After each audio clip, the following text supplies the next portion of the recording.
Welcome to Happily Ever After is just the beginning. Keeping your relationship not just together, but happy, and we mean truly happy, is part art and part science. You've come to the right place. Here's your host, Leslie Dories.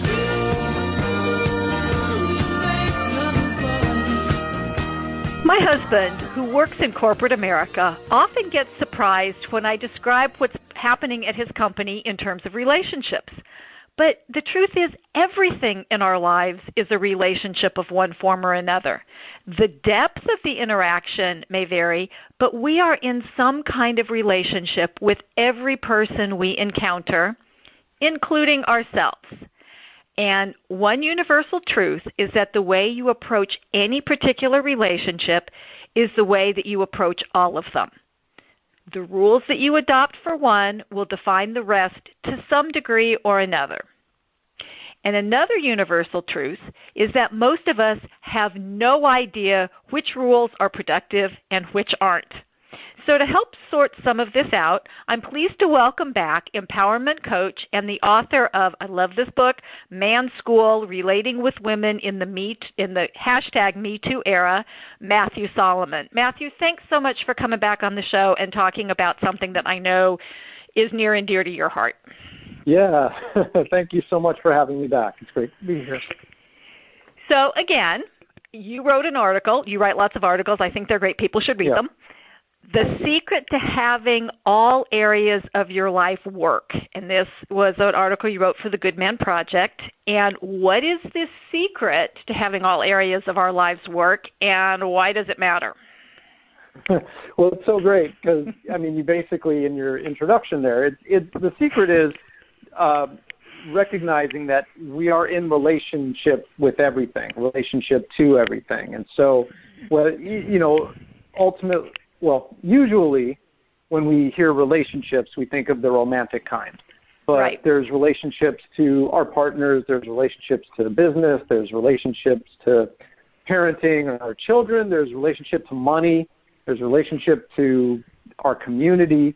And so when we can approach things from who am I in relation to this thing, or what is my relationship with this thing, and how does it work, and what are the things that work and don't work, and how can we improve it, then we can actually do something about it and move actually deeper into relationship toward partnership, which is when I work with couples, and actually, when I'm coaching people around business and all that, it is really about partnerships where we're joined together for a common goal and working together in that way. Well, and this is such an interesting topic because, I remember having this conversation with my husband, and he was describing some aspect at work, and I go, yeah, this is happening, and this is happening, and this is happening, and why it's happening. And he looked at me like, honey, it's a big family. Here's the mom and dad, here's this, and here are the siblings, and he was like, wow. And I said, yeah. I said, that's why when we're out in public, I'm always watching, because I'm always watching every single relationship. And, and I know that you're in L.A., and I was born and raised there, and the one relationship people in L.A. have is with their cars and the people next to them. And that's a relationship. You do have and people don't think about this. And what does this mean? And we always think about relationship as being people who are close to us in some way, which those are relationships and probably the ones that matter the most. But everything's a relationship. And I guess it's one of those things where it doesn't come as a surprise to me because that's what I do. But it seems that's it's like, oh well, I don't have a relationship with that person. Oh really?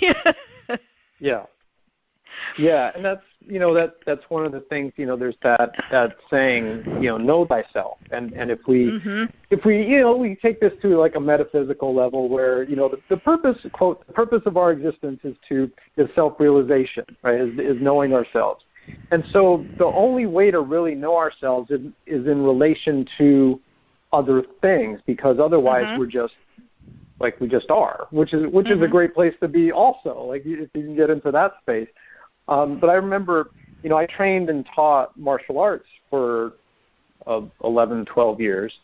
And we used to talk a lot about the personal development side of the training in addition to the punching and kicking and all of that.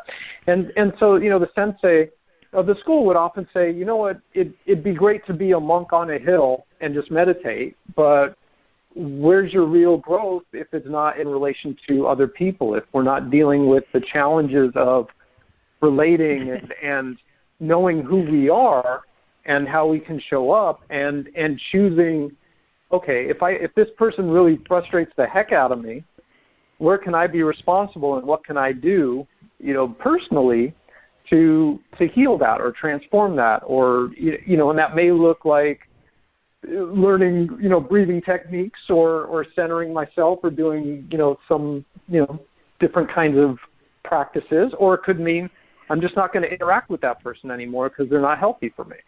Right. Or what most people try to do is to just get them to stop doing whatever it is they're doing, which usually just ends up frustrating, even more. And I really like that idea. You painted a really nice picture, at least in my head, about, the guru on the mountainside who's just sitting there meditating. And it's like, well, yes, but he or she, depending on the gender, isn't really growing because they're not interacting, and I think that's, it's one of the reasons why one of my favorite expressions or quotes about marriage is, marriage is our last best chance to grow up, because that's really what that is. It's about, okay, here's somebody who's challenging me, sometimes in positive ways and sometimes in not so positive ways, and it's what I want to do about it. So, I'm always loving the divorce excuse of irreconcilable differences. Well, it's like,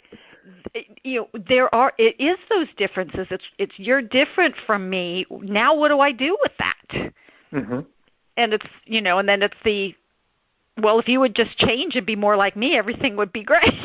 Yeah, exactly. Yeah. Which, in those terms, I don't have to grow. Which is kind of an interesting, and I do think that's, where a lot of people, they kind of want to stop time, I guess maybe, 2 months after the wedding. I don't know. I'm not quite sure how far we want to give people.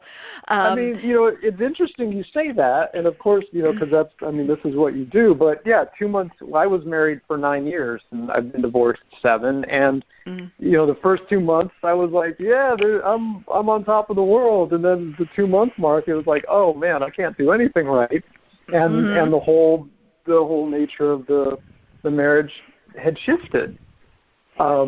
Which is really, really interesting. There is something to that.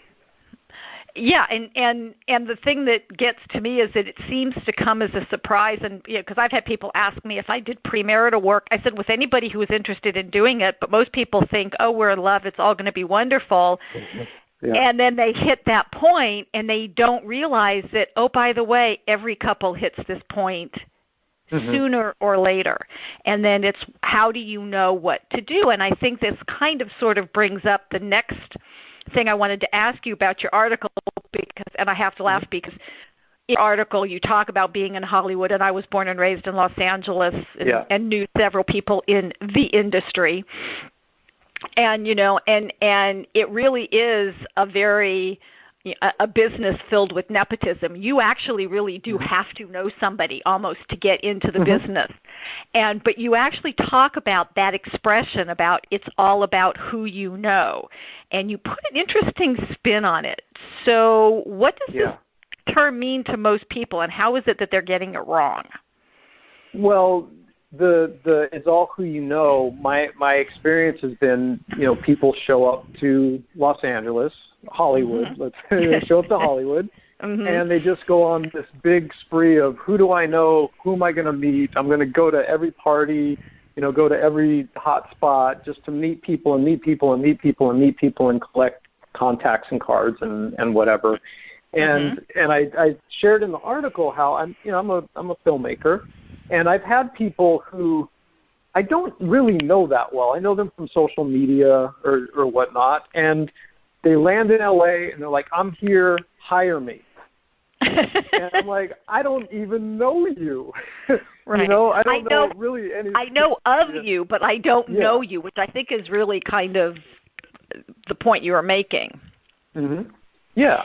Like I know your avatar photo, your 1-inch square picture and your screen name, and we've tweeted or chatted a few times, but I don't know if you're somebody that I want to spend 2 weeks or 3 months on a set with, and what you can deliver and what your skills are, and more to the point, are you somebody I want to spend time with? Because you could be super talented, but if we just don't jive, I'm not really going to want to work with you. So that's a thing. Where we get it wrong is we think we just have to meet people, and it's throw stuff against the wall and see who sticks, and then you can approach whoever. Oh my gosh, there've been, back when I was an actor, I would take these acting classes, and they would say, okay, write a list of 100 people that you know in the business. And then just start reaching out to them. I hate that. Yeah, and I was like, I know I've met these people, but I don't know these people. And so I think that's where it goes off the path is it would be much more beneficial to be building relationships, not from a place of what can I get from you, but who are you and what are you interested in, and is there how deep can we go in learning about each other? Well, and that's so it sounds like it's more the quality of who you know, not the quantity of who you know, because I know that in business I was like, we have to go network and you have to meet all these people, and it's like, it's that make a list of 100 people and contact them. It's like, okay, first off, they're not, and my response mostly is they're not going to know me from Adam. Why would they bother spending time talking to me? Mm-hmm. So I kind of come at it. I mean, of course, I'm also an introvert, so that's a whole nother thing about networking. But I mean, and the thing about introverts is we would rather be with a small group of people and getting into a really deep conversation than being at a at a nightclub where there are 500 people dancing. It's like, oh my God, that's my nightmare. Don't make me go there. Yeah. Yeah. And so is it, I mean, I'm bringing up introverts and extroverts, but is it also, is it something about, is there a fear factor involved? I mean, I know that one of the buzzwords of today, and it terrifies people, thank you, Brene Brown, who I actually adore, but this whole concept of vulnerability. And that's how we know people, is to share stuff with them. And, but that's scary stuff. Yeah, I mean, it can be.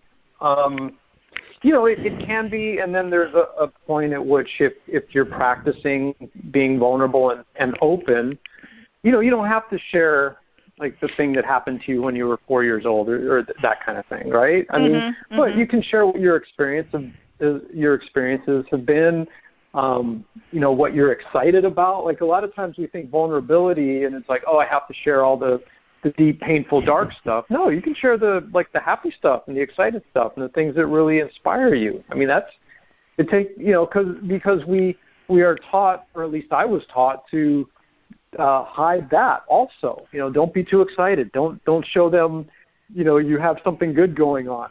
Those sorts of things. And so I think it's just being more real is what authenticity is to me. It's just being yourself and being true to yourself. And understanding that, one, if I show up authentically or you show up authentically, then that could challenge somebody else. They may not like it. They may not be interested. Like you said, do I want to spend 3 months on a set with somebody? And so that again is the other thing, is that it's okay if I'm not everybody's cup of tea. It's okay that if somebody doesn't want to spend 3 months on a set with me, because I may not want to spend 3 months on a set with them. So we're good. But it's this concept of really connecting And, it's one of the things, going back just momentarily to the corporate world, where, and I use this with people who work in the corporate world. I said, well, do all your colleagues, do all your coworkers react the same way that you do to everything? And they'll go, no. I said, so why do you think your spouse would? And they kind of look at me like, oh, or you try to get, you're trying to get your colleagues to buy into something. And it's like, well, yeah. And one person, maybe more time off would be what they're interested in, and another person might be more interested in money. I mean, we have these different needs that make us different. We're not all just lumped together. And I think, to me, life is kind of learning how to navigate through this. Yeah. It's. Yeah, and I'm glad you brought that, because you mentioned this earlier when we were talking about marriage, about, I wish you would just do things the way that I would. And what's really great about that statement and about what you were just saying is we grow up interpreting our experiences the way that we do that. And so, my interpretation of things, my needs, my desires, what I think about certain things are just going to be different from yours. And we could grow up in the same house with the same parents, with the same. I was in a seminar one time, and there was 4 siblings, and they were all older, like adult. I mean, so right. One was in his 50s, one was in his 48, the other was 45, and then the youngest was 39. All 4 of them grew up in the same house. Their parents went through a divorce when the youngest was 4. All 4 of them blamed themselves, but for vastly different reasons. One was like, oh, if I was just, like the oldest was like, if I was just strong enough to keep the family together. And the next one down thought, oh, if I was nicer to my dad, he would have stuck around. And so, it was so clear how they all had the same experience, but they all interpreted it differently, and they all made it mean something different about them. And so then you take that into a marriage, and, I have all of my own crap, and you got all of your own crap, and the way you handle it is probably going to be different than the way I handle it. But the key is that neither of us is right, neither of us is wrong. That it just is. And so yes. Then it's like, well, we work together. Right. We work together with this. Yeah. And, and it is. And I'm so glad you said that, because it is just an is. Your experience is your experience. Mine is mine. And that's just an is. It's not, there's no judgment to it. I mean, there's no right, there's no wrong. And I think that is one of the biggest challenges in many, many relationships, is because, oh, there is this different experience and I don't understand it, and that makes me uncomfortable. Yeah. Yeah. So this is Happily Ever After is just the beginning on webtalkradio.net. I'm Leslie Dories, and I'm talking with empowerment coach and author Matthew Solomon about how to improve all the relationships in your life. And if you find yourself struggling in or repeating the same unproductive behaviors in relationships, I want you to know that it does not have to stay that way. Learning how to be a good friend, partner, or coworker is possible, and I'd like to help if you're interested. So you can give me a call or send me an email and take advantage of my no-obligation free strategy session. You can reach me at Leslie, Lesli, at foundationscoachingnc.com. That's FOUNDATIONS, coaching, N as in Nancy, C as in Charlie.com, or you can call me at area code 919-924-0463. Again, 919-924-0463. So I want to get back and ask you, Matthew, a very important question, because in the article you spend some time talking about this, and you talk about knowing ourselves. And that reminds me of years and years and years ago. I'm not even going to tell you how young I was, and my mom handed me a book called How to Be Your Own Best Friend. And so, and I think it has that same thing about why is it important that we know ourselves? Yeah, I mean, it's a great question. It's if we don't know ourselves, we're not going to know our partners. We're not going to know what we need and what we want. We don't know what feels good to us. One of the things just in my personal life is I grew up not really having boundaries and letting everybody in, and not really knowing who was good for me and who wasn't, and what situations were good and what wasn't. So I just kind of bounced around and and got my butt kicked a lot, literally and figuratively. And so, the more that we, and we have, we're always our worst judges of ourselves. Oh, yes. And people judge us, and so the more that we can stop and breathe, and whether it's meditating or journaling or just, I do this once a month where I just have a day of silence, and there's no technology, no TV, I don't talk to anybody, I don't listen to music, I just spend the day in silence, and it really helps me get tuned into myself,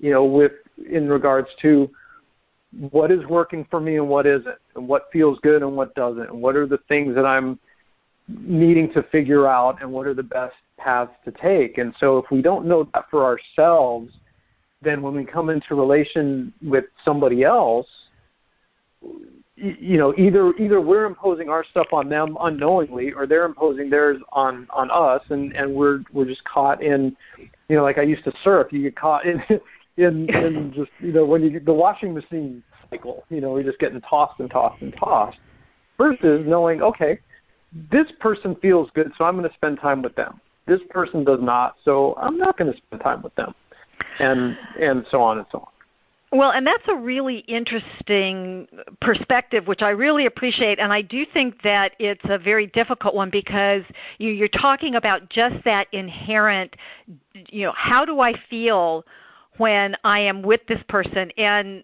I'm self-disclosing a little bit, the times that I have found myself slightly in physical danger, not full danger, but just like, whoa, I'm in a situation I don't really want to be in, is when I did not listen to that little voice that said, this person does not have your best interests at heart. But we get the shoulds, and I remember when my kids were little, I had because I had this self-realization, I made a promise to myself that I would never make my kids do anything, go with anybody. It's like, no, you don't have to go give Aunt Jenny a hug or whatever. I mean, it's like if they had something, it was like I was going to honor it. I might not feel it, but it was like I was not going to train that out of them, because we do that. It's like, and then there's a great Southern expression about, so-and-so, oh, they mean well. It's like, no, they don't. No, they don't mean well. And to try to but that's what we're told. Oh, that bad behavior, oh, they don't mean it. It's like, I'm sorry, yes, they do. And then that's a disavowing who we are, and that's how we end up in relationships that aren't really very good for us. Yeah, exactly. So, and then, like you said, this is part of how, if we don't know ourselves, it's really hard to find the people that we should be hanging out with. Because, well, I need to be like this to be accepted by that group, or I need to be the other way. And it's, I think you mentioned the word earlier about being authentic. And I remember being in high school where, of course, you had all the cliques. You had the athletes, and then you had the, the nerds, and you had the band people, and there were always certain people who could easily flow between all those groups. Not and they were recognizable in all of them. It's not like they didn't change their personality or anything. And as I look back on it as an adult, I said those were people who knew who they were authentic, and they could engage any of these people and stay who they were. Yeah. And so, to me that's the definition of authentic. And they were in relationship with all these other people. So how can people do this? Because I know there's a lot of socialization, there's a lot of fear. It's like, well, if I'm not this way, then this person isn't going to like me. Or like you were talking about, creating a boundary. So to protect yourself, which is what we all need to do. But how do we do that? Because when we create boundaries, other people don't like them. Right, exactly. Yeah. Well, the right people, quote, right people, will appreciate that and will respect your boundaries. And the people who benefit from you not having boundaries are going to push back or disappear or, because they don't like it. What I do for myself and what I do with my clients is, first of all, we have to get to a place where we're okay spending quiet time with ourselves. Whether it's meditating for 5 minutes or 10 minutes or taking a day of silence or doing a 10-day silent retreat or something like that. We have to decide that this is something I'm going to do for myself to benefit myself because it's healthy for me and do it. And the first thing we get to decide is that there's nothing wrong with me and who I am is perfect, whole, and complete. And, because you mentioned being an introvert. I'm an introvert, and I was always super quiet. And in my 20s, my friends called me Quiet Maddie, and they would literally, my best friend's girlfriend would always be like, have you said anything in the last 20 minutes? And it would drive me nuts because I was like, I was hanging out with a group of like Italian East Coast guys who just talk. And I was raised to be very polite, and so I would, there was really nowhere for me to interject, and but what I did was I listened, and who I am for people now is like anybody can say anything to me, and I can hold space for it, whether it's deep trauma and grief or really intense anger or whatever it is, and so. And I can create myself to be extroverted when I need to, when I'm on calls or on a, speaking on a stage or, anything like that. And so, we get to pick and choose who we're going to be in any given moment, and there's nothing wrong with us. And then we get to sit and spend time quietly and meditate or journal and really be introspective and ask ourselves questions. What's important to me? Why am I feeling this way right now? What is it that I need more than anything right now? What do I want? And then just being willing to write down whatever comes up. And the more that we know that, the more that we can find the people who are best suited to us, and that doesn't mean that there's anything wrong with other people. It just means they're not well suited for us. People talk about finding your tribe and finding where you feel loved and supported and accepted. And one of the things that I ask when I'm seeing individual clients, where I don't usually do this when I'm doing couples work, but when I'm working with somebody by themselves, especially if they're wanting to be in a relationship, I always ask them, when you are by yourself, do you like the company that you're with? And if the answer to that is no, I tell them you're not ready to be in a relationship. If they say yes, I said, okay, now you're ready because you're not looking for somebody else to fix you, quote unquote, or fill the hole inside. It's like, no, you're actually comfortable in your own skin. You've got enough sense of who you are to be able to judge, is this person somebody I want to get to know better, or is this person just passing through my life and I can just wish them well on their journey? Because not everybody has to be in our lives forever. But the whole thing does start with ourselves, because otherwise we end up just being a reflection of other people, which I've learned over time people get really tired of. And so I find this whole process, of course I'm not, and as you were describing, a day of absolute silence, it's like, oh my, and I'm an introvert, I'm going, I don't know if I could do that. but mostly because I think it brings up, wow, there'd be no place for me to avoid my own thoughts, which is, of course, exactly the reason why one does that. Yeah. Yeah, I mean, I didn't know how I was going to get through it the first time, and then the next day I was like, oh my God, I got to do this all the time. That was really amazing.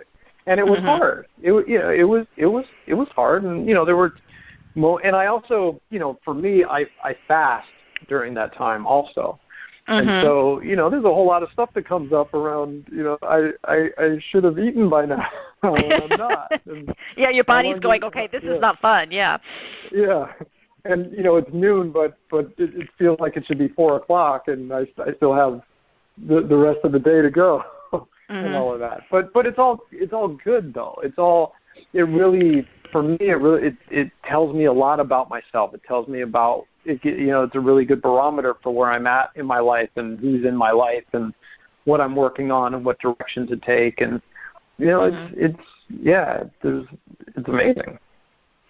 Well, and I do think that that's one of the drawbacks to our wired 24/7 world is that one, we feel like we have to be on call to everybody all the time, whether it's our partner or our children or our boss or whomever.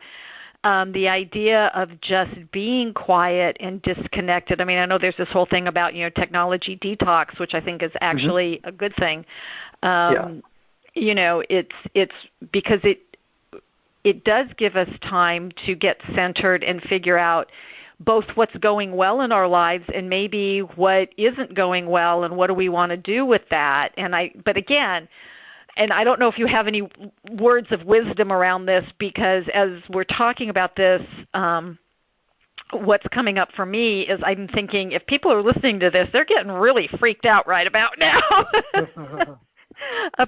Because this is we don't in certain aspects, in certain segments of society, I think we do encourage this, but in other aspects we don't. And so, obviously, many people might not be either able or ready to do a 24-hour detox. Where would you recommend they start? Honestly, I'm an Aries, so my recommendation is just to pick a day and do it.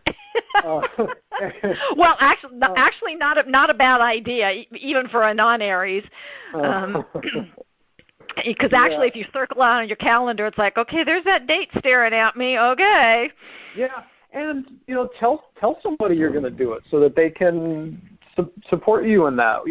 So one of the things that came up for me is I'm a parent, and I share custody with my kid's mom, and so I picked a day where they were with their mom, and then the thought is, well, what if something happens, or what if somebody needs to get a hold of me? And so what I did was I told my next door neighbor, I'm doing a day of silence. I'm not going to be on technology. Do you mind if I give your number to my family just in case something comes up? And they're like, yeah, go for it. Right. And so then I'm covered. So if something happens and they need to get a hold of me, my neighbor will know and he'll come get me. And so you set up the support. The people that, my clients who I'm usually accessible to in between our coaching calls, I let them know, this day I will not be reachable. And don't have a crisis this day, right? Yeah. You don't get to have a crisis this day. And I let them know. I'll 8 a.m. the next morning. I'm back, or whatever. So you set it up so that you're supported in doing that, and which is great because then you're also taking care of yourself even more by enrolling other people and in creating a structure that has you take care of yourself. Right, and then in a way that's also like dropping a pebble in a pond, that ripple effect, because now those people go, oh, this is kind of cool. Let me try that. Right, yeah. So Matt, unfortunately, we're out of time. Where can people find out more about this concept of real relationship? How to make their whole life work in terms of relationship, and other wonderful information that you provide? Yeah, thank you. Well, my website is coachwithmatthewsolomon.com, and Matthew is 2 T's and Solomon is all O's. So coach.MatthewSolomon.com. There's links to all my social media on there.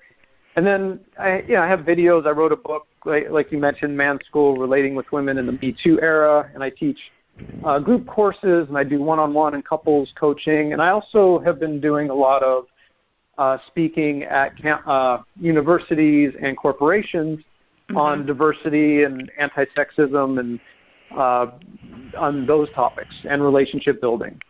Right, because again, it's all relationships, because human beings are designed to live in community, and for good or ill, and I think there's both, we're no longer restricted to the tribes that we were born into.